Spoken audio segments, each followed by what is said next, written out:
There's people saying, oh yeah, the whole system's fake. I've said it myself. It has got that fake aspect to it. But I'd say really, when I think about like music and performance and stage, you don't really call a performance fake, because it's a real performance. It's a real pantomime. It's a real show. What makes the difference between something that's fake and something that's real? I suppose it's the perception then. If you think it's a real blood used on stage, then you'd obviously get upset. Law, paperwork, bureaucracy, it's not really fake, because it's only as fake as the words that we use to communicate. And words are fake. They're just artificial sounds that we assimilate with meaning. And it obviously, a touch and feel is much closer than talk and listen.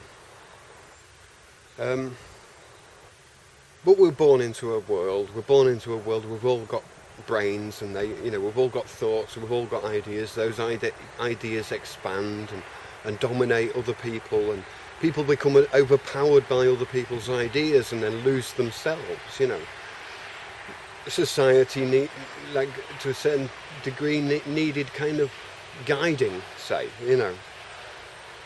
Legal systems, agreements between family members, even if it's just between husband and wife, there's laws arrive, if you put the toilet seat up or down, or, if we're eating meat and stuff, those laws begin in the home, really, and in small societies. So law arrives, law evolves. It's obviously going to be on paper, because law extends beyond the life of a person, and to a certain degree before the life of a person, if we're talking about marriage contracts and things, how things are set up.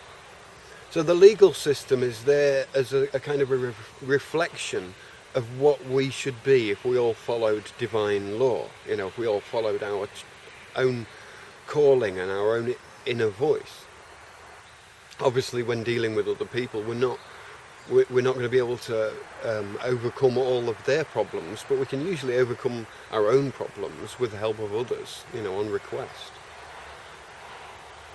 But yeah, we're all led to temptation in a society. We're all led down different tracks, and so the legal fiction arises. The whole legal fiction is there for a purpose. It's like a computer program. It has systems and rules. And you can find different places where it comes from, the different cultures, different spiritual faiths. But for sure, the legal fiction, the legal system, has to be a reflection of divine law. It has to be changeable. It has to be based on natural things. Gravity doesn't fall upwards. It has to retain that certain logic, but it also takes into account a developing society. We are, by nature, we expand, and by nature we do good and bad things. The law itself really is it's like a fig leaf, the legal system. The way I see it, all of the paperwork's like a fig leaf. From the day where Adam and Eve got chucked out of the Garden of Eden, they were wearing a fig leaf. I think it was a fig leaf. And God says, how do you know you're naked and all of that lot? So the fig leaf was always like a symbol of this to remove the gender, to take the gender away, to hide the gender, to become neutral. From a lot of my research, women are kind of above the law when I look at a lot of common law and stuff.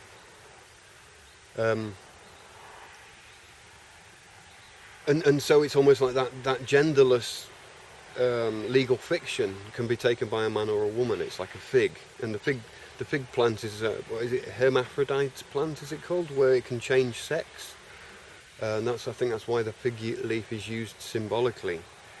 And so the word fig is connected with the word figurative. It's not law's not an allegory, or it's not a metaphor. It's not a fake. It's a fig. It's a figure. It has to make presumptions. The law has to make presumptions. But those presumptions then have to be rebuttable. Rebuttable. Rebuttable. I don't know, I'm no legal expert, I talk about this stuff because there's a lot of people like going down these rabbit holes, and I think there is something to be had because obviously the passion leads us to where we need to look. And I think there's a few of us in each town who need to be able to talk to these politicians who don't know how to speak from the heart, if you know what I mean. No offence, but they've been stuck in their their corporate capacity, in their paperwork capacity for so long that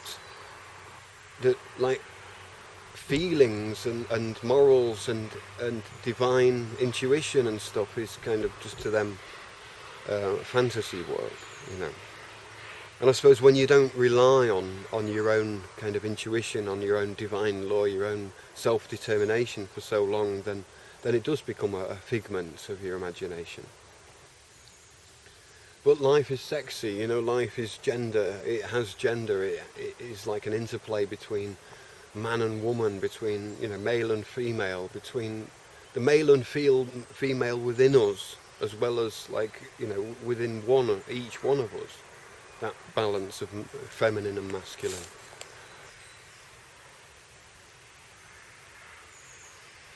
So I don't know where I'm taking this, but the legal fiction is a fig. See you later. Cheerio.